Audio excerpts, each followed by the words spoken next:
Hi! Hello! నమస్తే. Welcome to BRK money control. నేను మానస. అంటే నౌవేడేస్ చాలా మంది స్టాక్ మార్కెట్ అంటే ఏంటి? అసలు ఎలా ఇన్వెస్ట్ చేయాలి? అసలు దీని గురించి ప్రాపర్ గైడెన్స్ లేక చాలామంది మనీ పోగొట్టుకుంటున్నారు. సో, అంటే ఎలాంటి స్ట్రాటజీస్ ఫాలో అవ్వాలి? సో, ఇలాంటి విషయాలన్నీ గురించి కూడా తెలియజేయడానికి మనతో పాటు ఉన్నారు. కయాలస్ academy invest coach and mentor Saran sir ఉన్నారు. సార్‌తో మాట్లాడదాం. Hi sir. హాయ్ అండి. సార్ ప్రీవియస్ వీడియోలో చూసుకుంటే సైకాలజీ అని అన్నారు కదా! హ్మ్. అసలు స్టాక్ మార్కెట్ మీద సైకాలజీ ఎలాంటి రోల్ ప్లే చేస్తుంది? సో, సైకాలజీ అన్నారు గదా! సైకాలజీ పార్ట్‌కొస్తే నేనేమంటాను అంటే stock market is completely about psychology. So, ఇప్పుడు సైకాలజీ గురించి మాట్లాడితే ఇప్పుడు స్టాక్ మార్కెట్‌లో 2 టైప్స్ ఆఫ్ ట్రేడింగ్ ఉంటుంది అని చెప్పాను. ఒకటి ఇన్వెస్టింగ్, ఒకటి ట్రేడింగ్. సో, ఇన్వెస్టింగ్ అనేది లాంగ్ టర్మ్ గేమ్. అది పక్కన పెడితే ఫస్ట్ మనం ట్రేడింగ్ గురించి మాట్లాడదాం. ట్రేడింగ్ చేసిన వాళ్ళు ఏం ఆలోచిస్తూ ఉంటారు? యూజువల్‌గా మంత్లీ ఇన్‌కమ్ మార్కెట్ నుంచి సంపాదించుకుందాం అనుకుంటారు. లేదా పార్ట్ టైమ్ లాగా లేదంటే కొంచెం ఎక్స్ట్రా ఇన్‌కమ్ వస్తే బాగుంటుంది అని అనుకుంటారు. సో, వేరే జాబ్ చేస్తూ వీళ్ళు జస్ట్ అడిషనల్ ఇన్‌కమ్ కోసము స్టాక్ మార్కెట్‌లో ట్రేడింగ్ చేస్తూ ఉంటే ప్రాబ్లమ్ ఏమి ఉండదు. సో, వాళ్ళకి సైకాలజీ అంటే ఈరోజు ఒకవేళ మంత్ ఎండ్ వరకే నాకు డబ్బులు రాకపోతే నా పరిస్థితి ఏంటి అన్న టెన్షన్ ఉండదు. వేరాస్ జాబ్ ఏం లేదు, ఇదేనా ఫుల్ టైమ్ సోర్స్, ఇదేనా ఫుల్ టైమ్ ఇన్కమ్ అనుకుంటూ ట్రేడింగ్ ఎవరైతే చేస్తున్నారో వాళ్ళకి ఒక రోజు లాస్ వచ్చినా, 2 రోజులు లాస్ వచ్చినా, లేదంటే స్టార్టింగ్లో మంత్ స్టార్ట్ అయింది, స్టార్టింగ్లోనే 2-3 డేస్ లాసెస్ వచ్చాయి వాళ్ళకి అనుకుందాం. వాళ్ళ సైకాలజీ ఎలా ఇంపాక్ట్ అవుద్ది? అరే స్టార్టింగ్లోనే లాస్ అయ్యాం మనం, మనకి మంత్ ఎండ్ ఇది ఇలానే కంటిన్యూ అవుతే మంత్ ఎండ్కి నాకు డబ్బులు ఉండవు, బిల్స్ ఉంటాయి పే చేసుకోవడానికి. సో, డబ్బులు లేనప్పుడు వీళ్ళకి ఏమవుతుంది, లోపల ఒక భయం అనేది స్టార్ట్ అవుతుంది. సో, అరే స్టార్టింగ్లో లాస్ అయింది, ఇప్పుడు నేను ఫస్ట్ లాసెస్ కవర్ చేయాలి అని వాళ్ళు ఏం చేస్తారు, ఓవర్ ట్రేడింగ్ స్టార్ట్ చేస్తారు.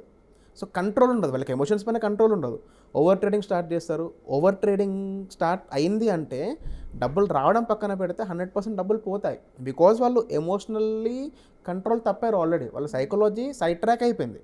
సో, ఇదే లాంగ్ టర్మ్ విషయానికి వస్తే, సో వాళ్ళకి కొంచెం టైం ఉంటుంది. లాంగ్ టర్మ్ వాళ్ళు ఏం చేస్తారు, వాళ్ళకి ఇన్కమ్ సోర్స్ ఉంటుంది వేరేది. సో, అడిషనల్ ఇన్కమ్ జనరేట్ చేయాలి లేదా వెల్త్ బిల్డ్ చేసుకోవాలి అని చెప్పేసి స్టాక్ మార్కెట్కి వచ్చి ఉంటారు. వాళ్ళు ఇప్పుడు ఈ డబ్బులు కొంచెం లాస్ వచ్చినా కూడా వాళ్ళకి ప్రాబ్లం ఏమి ఉండదు. బికాజ్ యూజువల్గా మనకు స్క్రీన్ పైన కనిపించే లాస్ అది లాస్ కాదు. ఏదైతే లాస్ బుక్ చేసి ఎగ్జిట్ అయిపోయి మనం బయటకు వస్తామో అది యాక్చువల్ లాస్. దాంట్లో కనిపించేది లాస్ కాదు, అది ఆ స్టాక్కి ఉన్న వాల్యూ. అది మనం బుక్ చేసినప్పుడు అది లాస్ అవుద్ది. సో, వాళ్ళకి టైం ఉంటుంది కాబట్టి వాళ్ళు ధైర్యంగా కూర్చోగలుగుతారు, సైకాలజీ వాళ్ళది ఇంపాక్ట్ అవ్వదు, ప్రాబ్లం ఏమి ఉండదు వాళ్ళకి. ఇంట్రాడేలో వీళ్ళకి ఈ ఇష్యూస్ అన్నీ ఉంటాయి కాబట్టి భయపడుతూ ట్రేడింగ్ చేస్తారు. ఎమోషన్స్ వస్తాయి స్టాక్ మార్కెట్లో ట్రేడింగ్ చేస్తుంటే, ఒక ట్రేడ్ తీసుకోవాలన్నా కూడా భయపడతారు. లేదు ఒక ట్రేడ్ ఆపోజిట్లో వెళ్తుంది, మనం పెరుగుద్ది అని చెప్పేసి ఆప్షన్స్ విషయానికి వస్తే ఈరోజు మార్కెట్ పెరుగుతుంది అని చెప్పేసి కాల్ కొన్నాం మనం, మార్కెట్ పడుతుంది. సో, కాల్ అనేది లాస్లోకి వెళ్తూ ఉంటుంది కదా. సో, అలాంటప్పుడు ఒక పాయింట్ ఉంటుంది, ఎగ్జిట్ అయ్యే పాయింట్ ఒకటి ఉంటుంది, ఆ పాయింట్లో ఎగ్జిట్ అవ్వాలి. కానీ వీళ్ళకి ఆల్రెడీ 2 డేస్ లాస్ అయింది, ఈ రోజులు కూడా లాస్ అయింది అంటే ఇంకా లాస్ పైలప్ అయిపోద్ది. సో, ఈ లాస్ని వాళ్ళు యాక్సెప్ట్ చేయలేరు. యాక్సెప్ట్ చేయక వాళ్ళు ఏం చేస్తారు, మార్కెట్ రివర్స్ వచ్చేస్తుంది మళ్ళీ. అట్లీస్ట్ నా బ్రేక్ ఈవెన్కి వస్తుంది, నేను ఏ ప్రైస్లో అయితే తీసుకున్నానో ఆ ప్రైస్కి వస్తుంది అని చెప్పేసి వెయిట్ చేస్తూ కూర్చుంటారు.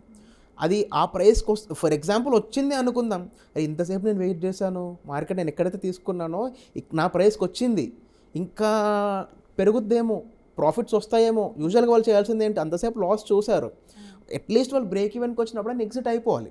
ఎగ్జిట్ అవ్వరు, ఇంకా ప్రాఫిట్లు వస్తాయేమో, ఒక్క ₹2 పెరగని, ఒక్క ₹4 పెరగని, ఒక ₹100 ప్రాఫిట్ వచ్చిన ఎగ్జిట్ అవుతా, నాకు బ్రోకరేజ్ ఛార్జెస్ మిగులుతాయి కదా అని చెప్పి అట్లనే పొజిషన్ని హోల్డ్ చేస్తూ ఉంటారు. అదేమవుద్ది, ఇందాక ₹1000 లాస్ ఇచ్చింది ఇప్పుడు 2000 లాస్కి వెళ్తుంది. సైకాలజీ ఎంత ఇంపాక్ట్ అవుతుంది అక్కడ. సో, ₹1000 దగ్గర లాస్ బుక్ చేయలేని వాళ్ళు 2000 దగ్గర బుక్ చేయగలరా? చేయలేరు. సో, ఆ లాస్ అలానే పైలప్ అయిపోతూ ఉంటుంది. సో, అది మెయిన్ ఇంపాక్ట్ సైకాలజీ. సో, యూజువల్గా ఏం చేయాలి, మన బ్రెయిన్ అనేది వైర్ అయిపోయి ఉంటుంది. లాస్ వచ్చినప్పుడు నెగిటివిటీస్ని కంటిన్యూ చేస్తారు, పాజిటివిటీ ఏదైతే ఉంటుందో భయపడుతూ ఉంటారు. ఇప్పుడు ఫర్ ఎగ్జాంపుల్ ఒకరి లైఫ్లో సంథింగ్ ఏదైనా పాజిటివ్ జరుగుతూ ఉంటుంది, వాళ్ళు ఏమనుకుంటారు, అరే ఇంత పాజిటివ్ జరుగుతుంది ఏంటి, ఏదో నెగిటివ్ జరగడానికి రెడీగా ఉంది, నమ్మలేరు ఆ పాజిటివిటీని. అదే నెగిటివిటీ జరుగుతుంది అనుకోండి, పాజిటివిటీ జరుగుతుందేమో అని చెప్పేసి ఎక్స్పెక్ట్ చేస్తూ ఉండి నెగిటివిటీని కంటిన్యూ చేస్తూనే ఉంటారు. స్టాక్ మార్కెట్లో కూడా అదే జరుగుద్ది. ఎందుకంటే హ్యూమన్ సైకాలజీ యాక్సెప్ట్ చేయలేదు, మార్కెట్ చెప్తుంది నువ్వు తప్పు చేసావు అని, కానీ వీళ్ళు యాక్సెప్ట్ చేయలేరు, ఎవరు తప్పుని యాక్సెప్ట్ చేయలేరు. సో, ఇక్కడ చేయాల్సిన పని ఏంటి అంటే లాసెస్కి పోతున్నప్పుడు లాసెస్ని కట్ చేయాలి, ప్రాఫిట్స్ వస్తున్నప్పుడు ప్రాఫిట్స్ని రైట్ చేయాలి. అది చేయరు. దానికి ఆపోజిట్గా చేస్తూ ఉంటారు. అలా సైకాలజీ ఇంపాక్ట్ చేస్తూ ఆ సైకాలజీ వల్ల వీళ్ళు ఇంపాక్ట్ అయ్యి వాళ్ళ ట్రేడింగ్ స్టైల్ని ఇంపాక్ట్ చేసుకుంటారు. దానివల్ల ఇంకా లాసెస్ పైలప్ చేసుకుంటూ పోతారు. సో అందుకనే సైకాలజీ అనేది చాలా ఇంపార్టెంట్. సార్ సైకాలజీ అన్నారు కదా, అసలు దీన్ని ఎలా కంట్రోల్ చేసుకోవాలి? సో సైకాలజీ కంట్రోల్ చేసుకోవాలంటే అది ఫర్ ఎగ్జాంపుల్ ఈరోజు నేను ఒక ట్రేడ్ తీసుకున్నాను, నాకు లాస్ కానీ ప్రాఫిట్ కానీ వచ్చి ఉంటుంది. అవుట్కమ్ ఈ రెండే కదా, ఏదో ఒకటి వచ్చి ఉంటుంది. సో ఇఫ్ లాస్ అయితే ఎందుకు లాస్ అయింది చూసుకోవాలి నేను. ప్రాఫిట్ వచ్చింది అంటే ఎందుకు ప్రాఫిట్ వచ్చింది. సో బై లక్ ప్రాఫిట్ వచ్చిందా, లేదా నేను ఏదైనా కరెక్ట్ చేసి పర్ఫెక్ట్ ట్రేడ్ తీసుకొని ప్రాఫిట్ వచ్చిందా, లేదా లాస్ వచ్చిందంటే నేను ఎక్కడైనా మిస్టేక్ చేశానా, ఇవి అనలైజ్ చేసుకోగలగాలి. అనలైజ్ చేసుకున్న రోజు వాళ్ళకి సైకాలజీ ఇంపాక్ట్ అవ్వదు. రేపటి రోజు లాస్ ఏమైనా వచ్చినా భయపడరు. ఇవన్నీ అనలైజ్ చేసుకోవాలంటే వాళ్ళు ఒక ట్రేడింగ్ జర్నల్ అనేది పెట్టుకోవాలి. So every day market close అయ్యాక 3:30 తర్వాత ఒక 1 అవర్ 1.5 అవర్ బ్రేక్ తీసుకొని యాక్చువల్గా ఈరోజు మార్కెట్లో ఏం జరిగింది, సో నేనేం చేశాను, ఎక్కడ ట్రేడ్ తీసుకున్నాను, ఎక్కడ స్టాప్ లాస్ పెట్టాను, నా స్టాప్ లాస్కి నేను స్టిక్ అయి ఉన్నానా లేదా, నా టార్గెట్కి నేను స్టిక్ అయి ఉన్నానా లేదా, లేకపోతే ఎందుకు లేను. ఇది మార్కెట్ అయిపోయాక. మార్కెట్ స్టార్ట్ అవ్వక ముందు ఏం జరుగుతుంది, గ్లోబల్ మార్కెట్స్లో ఏం జరుగుతుంది, సినారియో ఎలా ఉంది, సో నేను ఎలాంటి ట్రేడ్ తీసుకోవాలి, మార్కెట్ ఏం చేస్తే నేనేం చేయాలి, ముందు ఒక ప్లాన్ అనేది చేసుకొని పెట్టుకోవాలి. సో ఇలా చేసుకున్నప్పుడు మనకి మార్కెట్ ఒక entry point, perfect entry point, exit point అనేది మనం ముందే డిఫైన్ చేసుకొని పెట్టుకుంటాం కాబట్టి సో అక్కడికి వచ్చినప్పుడు మనం యాక్షన్ తీసుకుంటాం. బికాస్ మనకు అందరికీ తెలుసు మార్కెట్ ఫ్లక్చువేట్ అవుతూనే ఉంటుంది. 1 రూపీకి వెళ్తుంది, 0.50 వస్తుంది, అక్కడ నుంచి పెరుగుద్ది, మళ్ళీ పడుతుంది, పెరుగుద్ది, పడుతుంది. సో ఈ మూమెంట్లో ఏమవుద్ది, ఇప్పుడు ఎవరైనా పెద్ద క్వాంటిటీ తీసుకున్నప్పుడు చిన్న క్వాంటిటీ తీసుకుంటే పెద్ద ఇంపాక్ట్ పడదు. అంటే చిన్న వాళ్ళ క్యాపిటల్ 10,000 ఉండి వాళ్ళు ఒక లాట్ తీసుకున్న వాళ్ళకి ఇంపాక్ట్ పడుతుంది అనుకోండి. బట్ ఎవరన్నా బై మిస్టేక్ కొంచెం పెద్ద క్వాంటిటీ ఆర్డర్ పని చేశారు, సో అది హండ్రెడ్స్లో మూవ్ అవుతూ ఉంటుంది, వీళ్ళు అది తీసుకోలేరు, ఆ కెపాసిటీ తీసుకోలేరు, ఆ మూమెంట్ని తీసుకోలేరు. వెంటనే 500 ప్రాఫిట్ కనిపించేస్తుంది, 1000 ప్రాఫిట్ కనిపిస్తుంది, 5000 కనిపిస్తుంది, మళ్ళీ నెగిటివ్లోకి వెళ్ళిపోద్ది. సో ప్రాఫిట్ కనిపించినప్పుడు బాగానే ఉంటుంది, నెగిటివ్లోకి వెళ్ళిపోతున్నప్పుడు భయపడి ఎగ్జిట్ అయిపోతారు. అది కంట్రోల్ అవ్వదు. అదే ముందే మనం ప్రీ డిఫైన్డ్ ఒక స్ట్రాటజీ కానీ బిల్డ్ చేసుకొని పెట్టుకున్నా, ఒక proper entry or exit points build చేసుకొని పెట్టుకున్నా, సో మనం టెన్షన్ పడాల్సిన పని ఉండదు.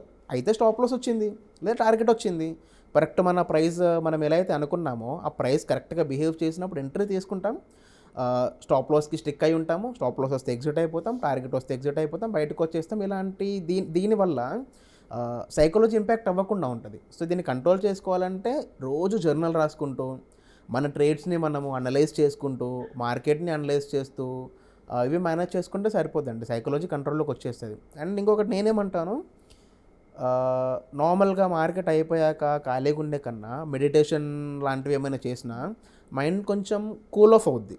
బికాస్ ఆ ప్రైస్ ఫ్లక్చుయేషన్స్ కంటిన్యూస్గా స్క్రీనే చూస్తూ కూర్చుంటాం కదా, అసలు రెస్ట్ ఉండదండి, చాలా ప్రెషర్ వచ్చేస్తుంది. చాలామంది ఏదో సిస్టమ్ ముందు కూర్చొని బై యువర్ సెల్ ఒక బటన్ నొక్కేస్తే అయిపోద్ది, డబ్బులు వచ్చేస్తాయి కదా అని చాలామంది అనుకుంటారు. అది కాదు. అంటే ఇది ట్రేడింగ్ అనేది మనం ఒక జాబ్ లాగా దీని మీదనే ఉంటే బెటరా, లేదంటే ఇది ఒక పార్ట్ టైం లాగా జాబ్ చేస్తే బెటర్ అంటారా? అది డిపెండ్స్ అండి. ఇప్పుడు నన్ను అడిగితే మాత్రము ట్రేడింగ్ అనేది ఒక పార్ట్ టైం ఇన్కమ్ లాగా పెట్టుకుంటే బెటర్ అంటాను. ఒక పర్టికులర్ ఇన్కమ్ అంటూ ఉండాలి. ట్రేడింగ్ విషయానికి కాదు, ఏ విషయానికి వచ్చినా కానీ ప్రతి ఒక్కరికి మల్టిపుల్ ఇన్కమ్ సోర్సెస్ అనేవి ఉండాలి. ఈ రోజుల్లో బయట ఖర్చులు ఎలా ఉన్నాయి, ఒకప్పుడు ఎలా ఉన్నాయి, ఇప్పుడు ఎలా ఉన్నాయి, ఇన్ఫ్లేషన్ పెరిగిపోయింది. సో అందరికీ తెలుసు, ఒక్క జాబ్తో ఎవరు బ్రతకలేకపోతున్నారు. ఒకరికి నెలకి ₹1,00,000 2,00,000 జీతం వచ్చినా కూడా వాళ్ళకి ఇల్లు గడవట్లేదు. End of the day month end వచ్చేసరికి మళ్ళీ వేరే వాళ్ళకి కాల్ చేసి ఇట్లా డబ్బులు కావాలి, ఒక 10,000 కావాలి, 20,000 కావాలి అని చెప్పేసి అడుగుతూనే ఉన్నారు. ఎవరి దగ్గర సేవింగ్స్లో డబ్బులు ఉండట్లేదు. సో ఇది ఒక సపరేట్ ఇన్కమ్ స్ట్రీమ్గా పెట్టుకుంటే బెటర్ అని నేను అంటాను.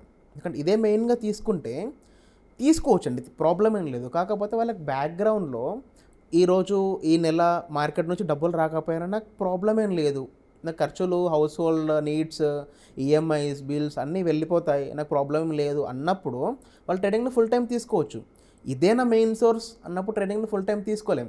ఇందాక నేను చెప్పాను కదా, సైకాలజీ ఇంపాక్ట్ అవుతుంది. సో ట్రేడింగ్ని ఫుల్ టైం తీసుకున్నప్పుడు మనకి ఇన్కమ్ సోర్స్ అనేది ఖచ్చితంగా ఉన్నప్పుడు మనకు ఒక ధైర్యం ఉంటుంది వెనకాల. సో ప్రాబ్లం ఏం లేదు, డబ్బులు రాకపోయినా నాకు ఇష్యూ ఏమి ఉండదు, మేనేజ్ చేసుకోగలను అన్న ధైర్యం ఉంటుంది. ఫుల్ టైం తీసుకున్నప్పుడు ఏమవుద్ది, ఒక్క నెల డబ్బులు రాకపోయినా అసలు నెల గడవాలి, అది ఎవరికి ఏం అర్థం కాదు. ఆ భయంతో ఖచ్చితంగా ట్రేడ్స్ తీసుకుంటూ ఉంటారు. యూజువల్గా ట్రేడ్స్ ప్రతిరోజు దొరకవు. కానీ ఇలాంటి నీడ్ నాకు ఖచ్చితంగా డబ్బులు కావాలి అన్న నీడ్ ఒకటి మనకు ఉందనుకోండి, ఆ డబ్బులు మేము మార్కెట్ నుంచే తీయాలి అన్న ఒక నీడ్ మనకు ఉంది అన్నప్పుడు ఓవర్ ట్రేడింగ్ స్టార్ట్ చేస్తాం మనం. అంటే సో డబ్బులు రావాల్సినవి పక్కన పెడితే ఇంకా ఇచ్చేస్తాం ఎక్స్ట్రా మార్కెట్కి. సో అలా చేయకూడదు అంటాను నేను. అంటే కొంతమంది ఎక్కువ ప్రాఫిట్స్ వస్తున్నాయి కదా అనేసి ఇంకా జాబ్ కూడా పార్ట్ టైం జాబ్ కూడా మానేసి ఇంకా దీని మీదనే ఎక్కువ టైం స్పెండ్ చేస్తున్నారు. సో చేయొచ్చు, వాళ్ళు దీంట్లో పర్ఫెక్ట్ అయ్యారు, వాళ్ళకంటూ ఒక 6 months కానీ 1 year కానీ ఖర్చులకి తగ్గట్టు సేవింగ్స్లో ఎమర్జెన్సీ ఫండ్స్ ఏమైనా ఉన్నాయి. సో నాకు ఒక 6 months 1 year నాకు ఇన్కమ్ లేకపోయినా పర్లేదు, నేను సర్వైవ్ అవ్వగలను అన్న నమ్మకం వాళ్ళకు ఉన్నప్పుడు వాళ్ళు ఫుల్ టైమ్గా తీసుకొని ట్రై చేయొచ్చు. దానికి ప్రాబ్లం ఏం లేదు. లేదు నేను ఒక 2 నెలలు 3 నెలలు కంటిన్యూస్గా ప్రాఫిట్ చేశాను, నా అకౌంట్ నేను డబుల్ చేసుకున్నాను, 100% రిటర్న్స్ వచ్చే ఆప్షన్స్లో నాకు, సో నాకు ఇంకా జాబ్తో పని లేదు, నేను కంప్లీట్గా ట్రేడింగ్ చేసుకుంటాను అంటే అది నేను సజెస్ట్ చేయనండి. బికాస్ 2-3 నెలలు మార్కెట్ మంచిగా ఉంది, ఇష్యూస్ ఏం లేవు, ప్రాఫిట్స్ ఇచ్చాయి, 4వ నెల ఈ 3 నెలలు ఇచ్చిన ప్రాఫిట్స్ మొత్తం తీసుకెళ్ళిపోతాయి. సో యూజువల్గా ఏమవుతుందంటే ఒక 2-3 months కంటిన్యూస్గా ప్రాఫిట్ వచ్చిన తర్వాత హ్యూమెన్కి కూడా ట్రేడ్ ఎవరైతే చేస్తున్నారో వాళ్ళకి గ్రీడ్ అనేది వచ్చేస్తుంది, ఆశ వచ్చేస్తుంది. అంటే 3 నెలలు డబ్బులు వచ్చాయి కంటిన్యూస్గా, ఇప్పుడు ఏం చేస్తారు, ఇక్కడ ఫస్ట్ 10,000 తీసుకొని వచ్చారు, ఆ 10,000 20,000 అయ్యాయి, 20,000 40,000 అయ్యాయి, ఆప్షన్ బయింగ్ చేస్తూ కూర్చున్నారు. సో యాక్చువల్గా 10,000తో ట్రేడ్ చేయడం నేను సజెస్ట్ చేయను, సో అది చాలా రిస్కీ. సో 40,000 అయ్యాయి, 40,000 అయిన తర్వాత ఫస్ట్ 10,000తో ఉన్నప్పుడు ఏం చేస్తారు, ఒక్క లాట్ తీసుకుంటారు. దెన్ 10,000 20,000 అయింది, 2 lots తీసుకుంటారు. 20,000 40,000 అయిన తర్వాత లాట్స్ అనేది క్వాంటిటీ అనేది డబల్ చేసుకుంటూ పోతారు. సో డబల్ చేస్తున్నప్పుడు ఏమవుతుంది, రిస్క్ కూడా పెరుగుద్ది కదా. సో 10 lots ఒక లాట్ తీసుకున్నప్పుడు మీకు లాస్ అయింది అంటే 1,000 రూపాయలు 1,500 లాస్ మీరు తీసుకోగలుగుతారు కావచ్చు. 2 lots తీసుకున్నప్పుడు ఆ లాస్ డబల్ ఉంది, 3 lots తీసుకున్నప్పుడు ట్రిపుల్ అయింది, 4 lots తీసుకున్నప్పుడు ఇంకా పెరిగింది. సో మీరు ఒక్క లాట్ తీసుకున్నప్పుడు వచ్చే లాస్ మీరు మేనేజ్ చేయగలరు, మీ సైకాలజీ యాక్సెప్ట్ చేయగలుగుతుంది.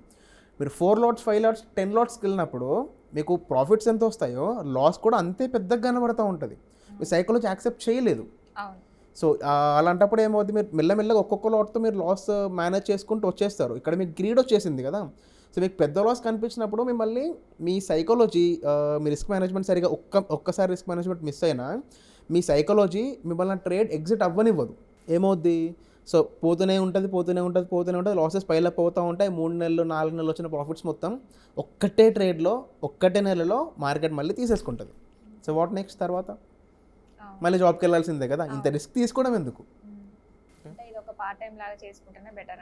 ఫుల్ టైం కూడా చేసుకోవచ్చు, కాకపోతే మనకి అంటూ ఒక 6 months or 1 year emergency funds పెట్టుకున్న తర్వాత ఫుల్ టైం తీసుకున్న ప్రాబ్లం ఏం లేదు. ఆ ఎమర్జెన్సీ ఫండ్స్ ఏమీ లేకుండా డైరెక్ట్గా నేను ఇప్పుడే ఒక 2-3 months ప్రాఫిట్స్ చూశాను, 4th month నేను జాబ్ మానేసి నేను కంప్లీట్గా మార్కెట్ని ఫుల్ టైం తీసుకుంటాను అంటే అది కరెక్ట్ కాదు. అదే నేను అంటున్నా, మంచి ఎక్స్పీరియన్స్ ఉంది మీకు మార్కెట్లో, చాలా మంచి ఎక్స్పీరియన్స్ ఉంది, ఒక 6 months 1 year 2 years నుంచి మీరు కాన్స్టాంట్గా డబ్బులు సంపాదిస్తూనే ఉన్నారు, మీకు ఎలాంటి ఇష్యూస్ లేవు, ఓవరాల్గా ప్రాఫిటబులే ఉన్నారు. అలాంటప్పుడు మీరు ఫుల్ టైం తీసుకుంటే ప్రాబ్లం ఏం లేదు. సో ఇలాంటి సినారియోలో మీరు ఫుల్ టైంకి వెళ్ళారు అంటే మీరు మీ లైఫ్ని మీరు రిస్క్లో పెట్టినట్టు. ఎందుకంటే market can make some one, it can break some one. So market వల్ల కోట్లు సంపాదించిన వాళ్ళు కూడా ఉన్నారు, ఆత్మహత్యలు చేసుకున్న వాళ్ళు కూడా ఉన్నారు. సో అది కూడా మనం మర్చిపోకూడదు కదా. సో వాళ్ళు కూడా ఎందుకు వచ్చారు మార్కెట్కి, నేను డబ్బులు సంపాదించుకోగలగను అన్న ధీమాతోనే కదా వాళ్ళు మార్కెట్కి వచ్చింది. మరి ఏం జరిగింది అక్కడ, డబ్బులు సంపాదించలేదు, డబ్బులు పోగొట్టుకున్నారు, ఆస్తులు పోగొట్టుకున్నారు, రోడ్డు మీదకి వచ్చేసిన వాళ్ళు ఉన్నారు చాలామంది. సో నేను చెప్పకూడదో నాకు తెలియదు, రీసెంట్గా ఇది బయటకి రాలేదు, నాకు తెలిసిన వాళ్ళే మార్కెట్లోకి వచ్చారు లాస్ట్ వీకే. సో ఒక కంపెనీ ఓపెన్ చేశారు, క్లయింట్స్ని మేనేజ్ చేద్దామని చెప్పేసి క్లయింట్స్ని తీసుకున్నారు, ఇన్ని చేశారు. దెన్ ఎక్కడ ఏ మిస్టేక్ జరిగింది తెలియదు. సో నాకు ఒక 2 days బ్యాక్ తెలిసింది తను సూసైడ్ చేసుకున్నారని.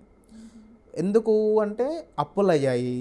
సో వాళ్ళు కూడా స్టార్టింగ్లో మార్కెట్లోకి వచ్చి కంపెనీ స్టార్ట్ చేసి ఇవన్నీ చేసింది ఎందుకు, నేను డబ్బులు సంపాదించుకోగలను అన్న ధీమాతోనే స్టార్ట్ చేశారు. కానీ ఎండ్ ఆఫ్ ది డే ఏమైంది, డబ్బులు రాలేదు, ఉన్న డబ్బులు పోయాయి, లాసెస్ వచ్చాయి. సో ఏం చేయలేరు, అప్పుల వాళ్ళ మీద పడుతున్నారు. సో వేరే ఆప్షన్ లేక సూసైడ్ చేసుకొని చనిపోయారు.